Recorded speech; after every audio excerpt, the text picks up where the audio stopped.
हमारी माता जी इतनी कर्मठ थी, कर्मशील थी कि वो दूसरों के घर आटे की चक्की पीसने जाती थी।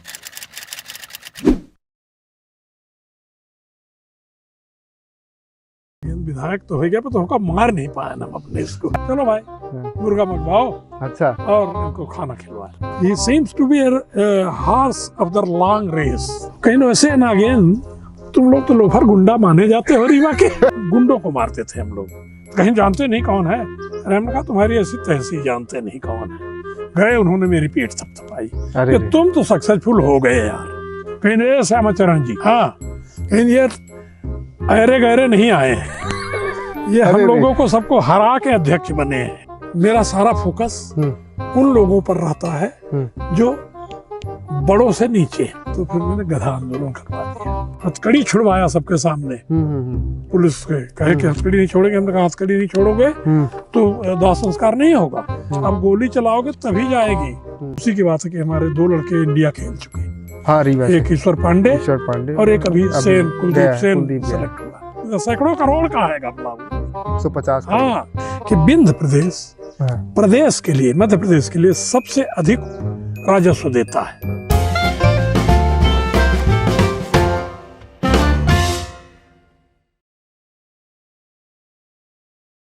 80 वर्ष हो गए जी, और राजनीति 60 वर्ष के तकरीबन राजनीति हो गई। 60 वर्ष की राजनीति कैसा रहा सफर? कुल में सफर ठीक ही रहा। हाँ। सफलताएं और विफलताएं तकरीबन बराबर रही। विफलताएं कैसी, क्या क्या? अगर मैं विफलताओं को पूछूं तो मुख्य रूप से विफलताएं क्या रही और सफलताएं? एक बड़ी सफलता 1 या 2 या 3 या 4 जितनी भी आप बता सकते। सफलताएं पहले बताऊं कि विफलताएं बताऊं? आपका जवाब। सफलताएं ये रही कि बिना नाम गांव, हाँ। बिना मेरा कोई बैकग्राउंड, आजकल के जैसे राजनीति में बैकग्राउंड होते हैं कि बड़े घर का हो, बहुत पैसे वाले घर से हो, किसी जाति का प्रमुख हो, उनको सरलता रहती है राजनीति में, सरल पड़ता है आगे बढ़ने का। अभी तक का जो सफर रहा है, अभी जो राजनीतिक परिवेश देश में रहा है, यद्यपि वो अब बदल रहा है, वर्तमान में अब वो बदल रहा है।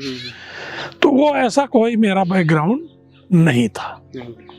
मैं बहुत ही गरीब घर से, एक छोटे गांव, हमारा गांव जरहा है, मनगमा बनारस को जो रोड जाती है उसी रोड पर तकरीबन 900 एकड़ का कुल गांव है रकबा में। 900 एकड़ जमीन ही है पूरे गांव की, टोटल सब मिला के टोटल इतना छोटा गांव है। हम लोग बाहर से आए थे माइग्रेट करके, हमारे पूर्वज। हम लोग 4 भाई और एक बहन थी। 4 भाइयों में अब मैं अकेला बच्चा हूँ।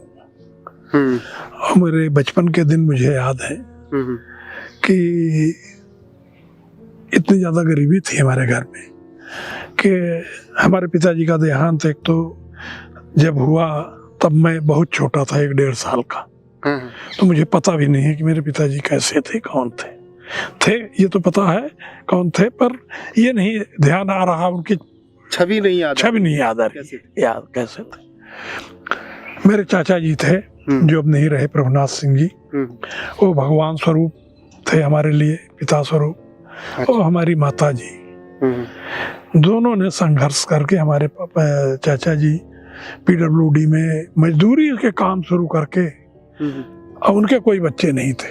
बाद में उनके एक बेटी हुई जो भी है रीवा में, तो उनके कोई बच्चे नहीं थे, लेकिन उन्होंने हम लोगों के लिए पूरा संघर्ष किया। तो पिताजी के जाने के बाद चाचा जी के पास के बच्चे नहीं थे, चाचा के फिर उन्होंने आप लोगों को, आप 4 भाई बहनों, 4 भाई हम लोगों को पाला पोसा। और हमारी बहुत योगदान, हाँ, पूरे जीवन में उनको, हमारे जीवन को आगे बढ़ाने, संवारने और जिंदा रखने में उनका बड़ा योगदान। हमारी माता जी इतनी कर्मठ थी, कर्मशील थी कि वो दूसरों के घर आटे की चक्की पीसने जाती थी गांव वाली, जो चक्री होती है गाँव में। और वहां से जो पिसाई मिलती थी उससे हम लोगों को भोजन कभी कभी 2 दिन में 1 दिन में ऐसे उपलब्ध होता, लेकिन में 1 दिन। हाँ रेगुलर भोजन नहीं मिल पाता था। लेकिन हमारे भाइयों को पढ़ाना हमारे चाचा जी ने बंद नहीं किया। प्रायोरिटी थी कि पढ़ाएंगे जरूर। और आपकी पढ़ाई?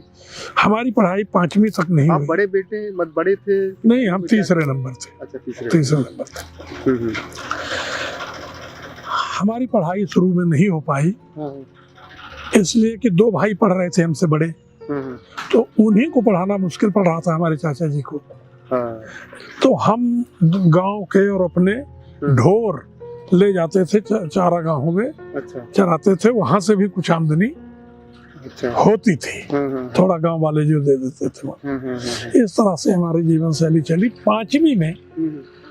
5वीं क्लास में पहले दफे मैं स्कूल गया, जो हमारे भाई सेटल हो गए और एक भाई सर्विस में चले गए, सब इंजीनियर हो गए। तो बड़े भाई सबसे, अच्छा, और उनसे छोटे उन्होंने इंजीनियरिंग कर ली, सब इंजीनियर हुए। तब हमसे फिर हमको 5वीं में दाखिला जरहा के अपने गांव में मिला। फिर मैं मनगवा स्कूल पढ़ने जाने लगा, वहां से पैदल 4 किलोमीटर था, रोज हम पैदल पढ़ने जाते थे। फिर उसके बाद की 4 किलोमीटर आना, 4 किलोमीटर जाना। उस टाइम पे यातायात तो ही बैलगाड़ी और गाड़ी होती थी, वो भी नहीं करती थी। नहीं, बैलगाड़ी में स्कूल तो कोई नहीं जाते, सब बच्चे पैदल जाते थे। टीचर भी पैदल आते थे। 4 किलोमीटर पैदल चलना कुछ आज मुश्किल है, कल उस समय तो कुछ नहीं लगता था। हम लोग तो गाड़ी मांगते हैं। हम लोग तो कहते साइकिल से भी नहीं जाएंगे, गाड़ी से जाएंगे। जब मेरा इंजीनियरिंग में एडमिशन हुआ, तो मैंने पिताजी से कहा कि जब तक गाड़ी नहीं देंगे तब तक मैं यहाँ नहीं रहूँगा। लेकिन 2 व्हीलर। हाँ, 2 व्हीलर। तो वो तो खैर हम लोगों के लिए बहुत आगे का सपना है सफर में। तो इस तरह से मैंने मार्तन स्कूल में दाखिला लिया 9वीं में। और तब हम 3 भाई, हमारे चाचा के लड़के, एक बड़े चाचा के और एक और चाचा के, वो तीनों एक कोठरी में, पहले हम यहाँ राजपूत हॉस्टल में कुछ दिन रह के पढ़े। अच्छा। ये राजपूत हॉस्टल अमैया में, जहाँ ये अमैया थाना है उसके सामने की बिल्डिंग अब भी पड़ी हुई है जमीन, उसमें एक राजपूतों के लड़कों के लिए हॉस्टल तत्कालीन इलाकेदारों ने बनवाया था मिलके। अच्छा। उसमें हम रहते थे, एक मेस चलता था, उसमें एक जमुना कहार रहता था, वो खाना बनाता था, सुबह शाम हम लोगों को देता था। फिर बाद में वो हॉस्टल की स्थिति खराब हो गई तो हम लोगों को हटना पड़ा। अच्छा। गिर पड़ गया। तो फिर हम एक अमैया में रामान प्रसाद पांडे एडवोकेट के सामने एक बढ़ई के एक कमरे में हम लोग तीनों रहते थे। हमारा पढ़ाई में मन हमेशा से पहले से लगता था। 8वीं तक जब हम पढ़े मनगवा में, हमारे एक टीचर हुआ करते थे सुरेश प्रसाद शुक्ल, और वो मनकबार के थे और अंग्रेजी पढ़ाते थे हम लोगों को। वो इतने पंक्चुअल थे भाई साहब कि वो उसके पैदल आते थे नदहा से। मनगवा के पास नदहा गांव है, वो भी स्कूल से 3-4 किलोमीटर है। वो पैदल आते थे और उस स्कूल के हमारे मनगवा स्कूल के सामने एक बड़ा तालाब है, मलकपुर तालाब, मनगवा का फेमस तालाब है मलकपुर, बहुत बड़ा तालाब है। उसकी भी अलग कहानी है, राजाओं का खुदवाया हुआ है।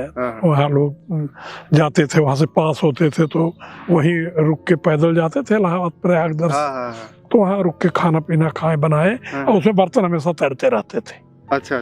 बर्तन आपने धोया और उनको तैरा दिया।